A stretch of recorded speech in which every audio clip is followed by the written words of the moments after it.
Assalamualaikum warahmatullahi wabarakatuh.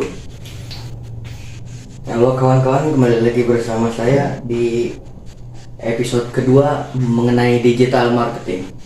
Oke, di episode kedua ini kita insya Allah akan membahas mengenai step memulai digital marketing. Jadi sebelum kita memulai digital marketing, dimohon untuk teman-teman lebih memahami konsep kemarin yang di episode pertama yang telah kita bahas itu mengenai teori-teori apa itu digital marketing. Nah, di sini kita akan membahas mengenai bagaimana memulai digital marketing dengan baik dan simpel. Oke. Di sini saya telah menyiapkan beberapa step untuk memulai digital marketing, mulai dari market hingga endorse. Oke. Jadi sebelum kita memulai step digital marketing, kita harus mengetahui yang namanya market. Nah, market itu apa sih? Market itu adalah suatu tempat atau suatu nama yang dimana dalamnya itu banyak sekali barang-barang untuk dijual. Contohnya kita berjualan ini, itu disebut market. Market itu jika diandaikan itu adalah pasar, market sama dengan pasar atau market dalam kurung pasar. Nah, apa sih yang harus kita perhatikan dalam market ini? Nah, yang pertama itu adalah fear. Fear itu adalah masalah dan hope itu adalah harapan. Jadi dalam menentukan market kita ini kita harus mencari dulu masalahnya apa. Contohnya di dalam rumah tangga itu seorang ibu memiliki seorang anak. Nah, seorang anak ini dia selalu memainkan handphone setiap hari. Dikarenakan pada saat ini kita sedang mengalami belajar daring. Nah, yang dimana belajar daring ini kita harus menggunakan sosial media atau lebih tepatnya menggunakan handphone untuk bersosial jejaring bersama guru-guru kita. Nah, karena si ibu khawatir dengan kondisi anaknya yang selalu memainkan HP, nah kita harus mencari hope-nya atau harapannya untuk membantu masalahnya si ibu ini, yakni kita bisa menyiapkan contohnya kacamata untuk menjaga matanya si anak ini karena selalu bermain HP. Nah, pertama itu yang harus kita tentukan dalam menentukan market kita.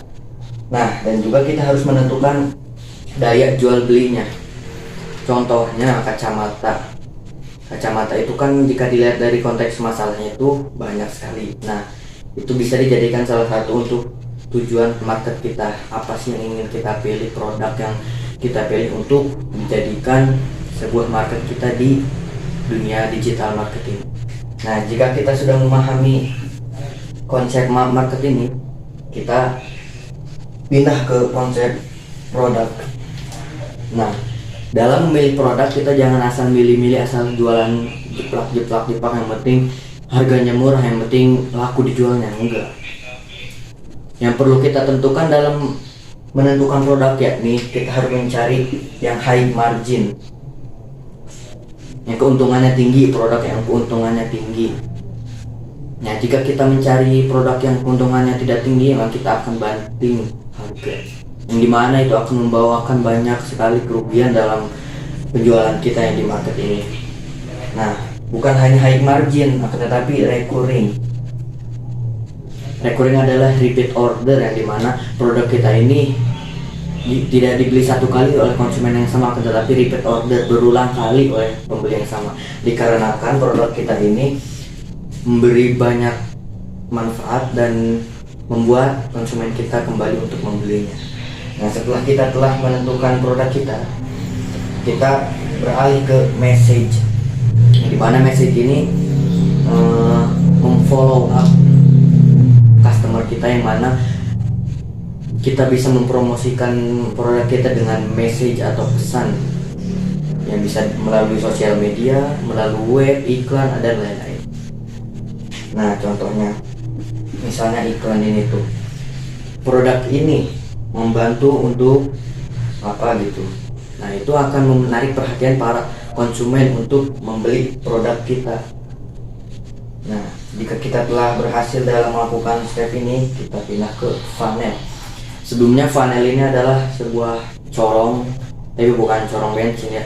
Corong yang dimana disitu akan menentukan bagaimana kesehatan atau pertumbuhan toko kita dan banyaknya pengunjung di toko kita. Nah, setelah funnel kita pindah ke landing page. Landing page ini adalah sebuah halaman website yang hanya berfokus pada satu halaman. Beda dengan web.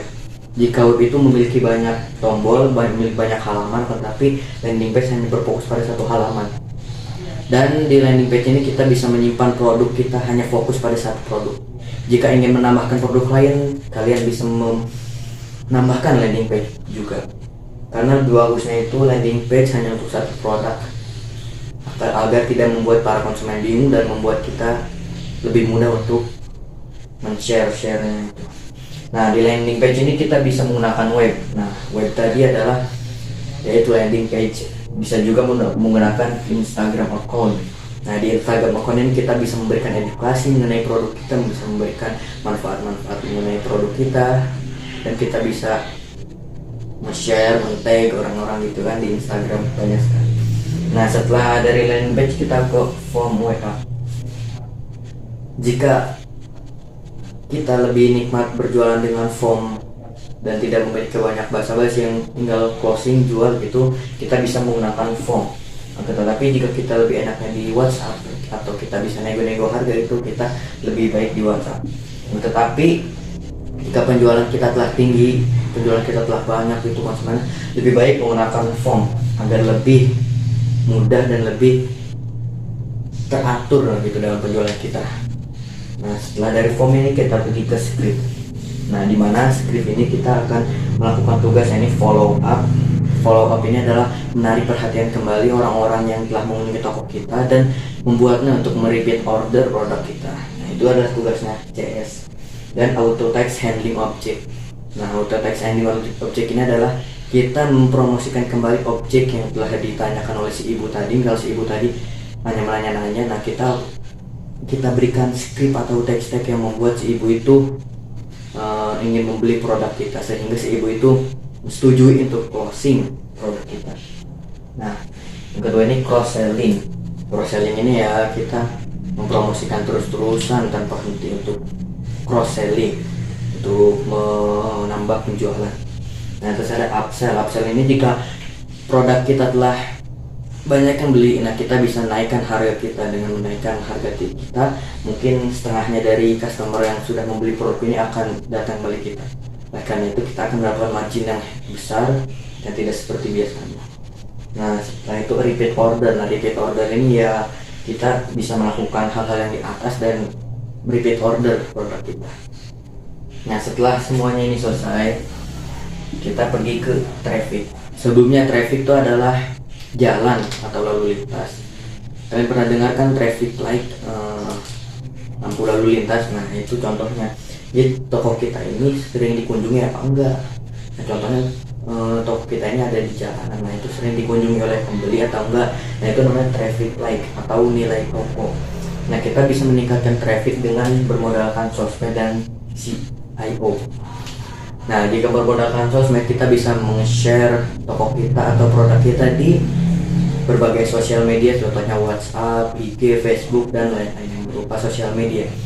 Dan kita juga bisa menggunakan CIO atau kata kunci yang membuat produk kita muncul di halaman rendah orang-orang tertentu, yang membuat produk kita dilihat oleh banyak orang dan menarik perhatian. Nah, setelah semua ini SEO ini telah tinggi, kita bisa pergi ke Ads. Nah, di Ads ini kita hanya perlu membayar dan beriklan untuk berbayar, yang dimana Google Ads ini memiliki banyak sekali ads. Ini contohnya Google Ads, Facebook Ads, TikTok Ads. Nah, di sini itu kita berbayar karena kita sudah memiliki penghasilan yang banyak. Nah, kita bisa menggunakan Facebook Ads atau yang ads gitu untuk menambah penghasilan kita. Nah, setelah kita menggunakan ads ini, kita jika sudah mampu, kita bisa menggunakan endorse. Endorse ini contohnya seperti kita meminta endorsekan produk kita ke orang-orang yang telah banyak followersnya atau orang-orang terkenal gitu. dengan harga yang bisa kita jangkau, dengan harga yang bisa kita bayarkan untuk konten tersebut.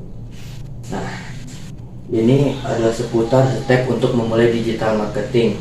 Mungkin jika di antara kalian masih ada yang bingung atau bingung dengan penjelasan yang saya ini, tolong tulis di kolom komentar ya, dan jangan lupa tinggalkan subscribe dan like-nya, dan share video ini ke berbanyak jaring sosial untuk kita, supaya ilmu ini bisa lebih bermanfaat untuk kita dan orang lain.